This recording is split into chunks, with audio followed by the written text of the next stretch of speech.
যখনই কোথাও যাওয়ার কথা ওঠে তখনই জানি না কেন আমার সঙ্গে এরকমই দুর্ঘটনা ঘটে যায়। সো হ্যালো এভরিওয়ান, কেমন আছো তোমরা? আশা করি ভালো আছো। আর আমি স্নেহা, আমি কিন্তু আজকের জন্য একদমই ভালো নেই, তবে ডেলি আমি ভালো থাকি। তো আমার ভিডিওটা কন্টিনিউ করতে থাকো সম্পূর্ণ দেখতে হলে। আর আমার ভিডিওতে নতুন হলে অবশ্যই লাইক কমেন্ট শেয়ার করে চ্যানেলটি অবশ্যই সাবস্ক্রাইব করে দিও। দেখো এদিকে আমার কিন্তু আমাদের বাইকটা কেন যেন কে নিয়ে চলে গেছিলো, অনেক খোঁজাখুঁজির পর ফাইনালি আমরা বাইকটা পেয়েছি। তবে বাইকটা অনেক কিছু খারাপ করে রেখে দিয়েছে, তার জন্য রিপেয়ার করে আমরা ফাইনালি অনেক বাধা অতিক্রম করে আমরা কিন্তু বাইরে চলে এসেছি, কারণ আজকে ডেটা স্পেশালি আমাদের জন্য ফিক্সড করা হয়েছিল। এই কিন্তু আজকে ছিল মার্কেট, তো প্রচন্ড ভিড় জমে গেছিল। বাইরের ভিউজটা কতটা সুন্দর।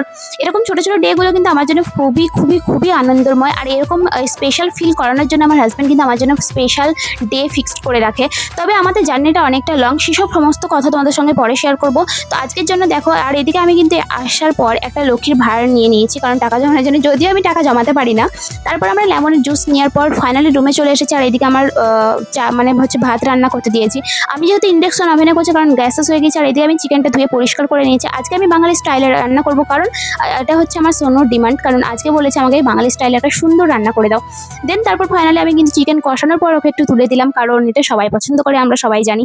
That is so final look. তো কেমন হয়েছে অবশ্যই জানিও। তো আজকের জন্য বাই, মিলছে নেক্সট ভিডিওতে।